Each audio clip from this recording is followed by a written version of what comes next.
ปล่อยปลาเนี่ยเนาะแถวนี้เนาะ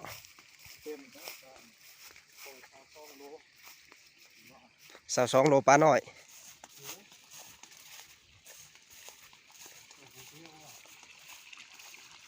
แสดงว่ามีแม่จุเฮยเห็นบ่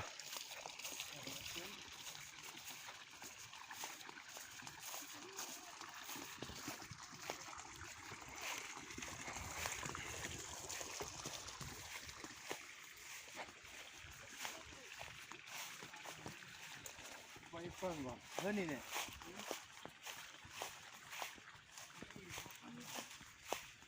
ก็มีเหรอเนาะเกี่ยวเอามาอีกตัวโอ้ครบอยู่อ่ะ โอ้ มาเด้อโชว์เอามาเลย เยอะแต่กบเมื่อกี้นี่ ไปดิ สบายดี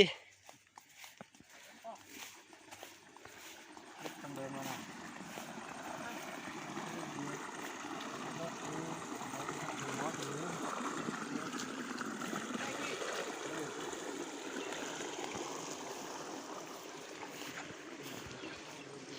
สวัสดี ไปดิ เฮ้ยแห้งจังหวะจ้ะ โอ้ยนี่ว่า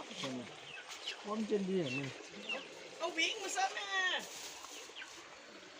โอ้คักสุดบรรยากาศ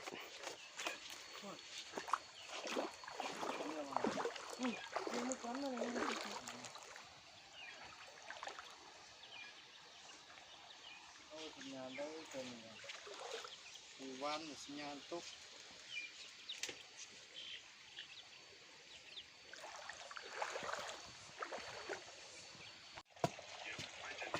อุปกรณ์เขาก็มี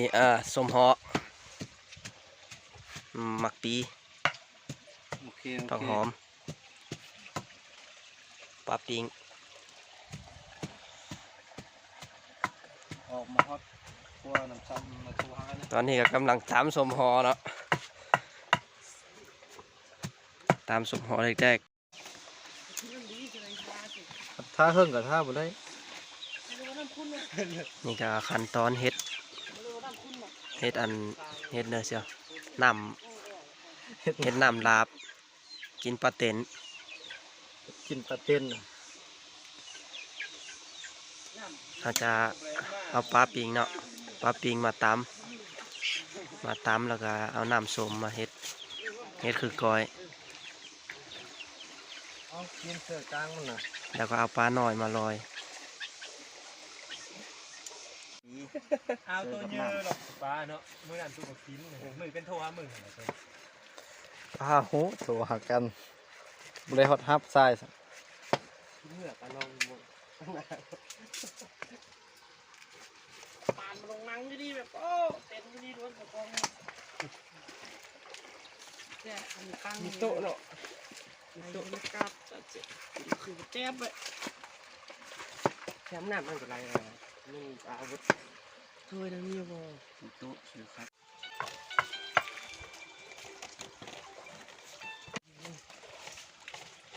เขามาของบ้าน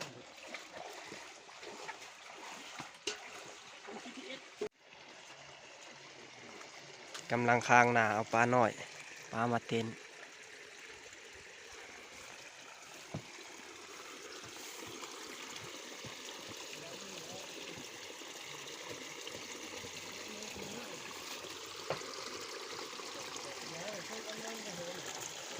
เห็นบ่ปลาหน่อยเห็นบ่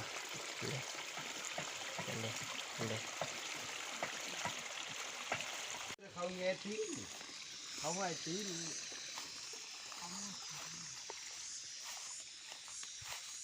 ได้ตัวเยอะแล้วขันบุยน้ำแห้งได้ตัวหยอกเลยตัวเต็นเดบุไร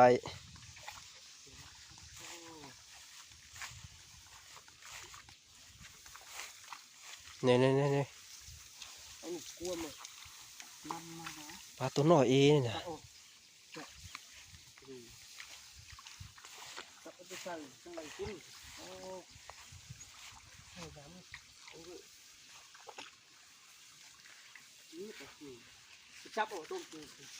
โอ้น้ำอย่างปะนั่นเสียเจียนว่าไหลเศร้า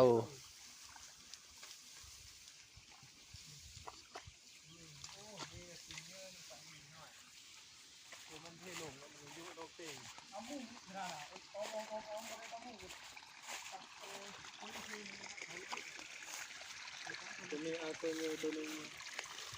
สองตัวสามตัวสองตัวเป็ดดอกมีตัวนึงอ่ะเป็ดอ่ะนี่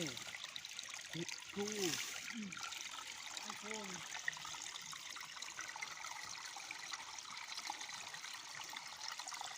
ทีโอเลยเขาอยู่ทีมนั่นเขาเนาะทีมมดบุโอนมันก็ทีมเลยเขาทีโอเลยอยู่เนาะตัวนั้น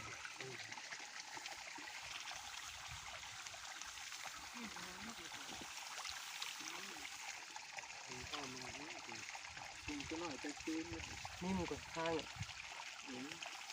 มันจะเป็นเบอร์นั่นสิ อีตัว ตัวเดียว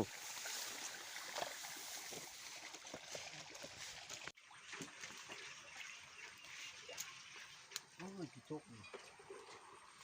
ยากเลยมาปีน้อยอย่าจุก เย่ก็เจ้า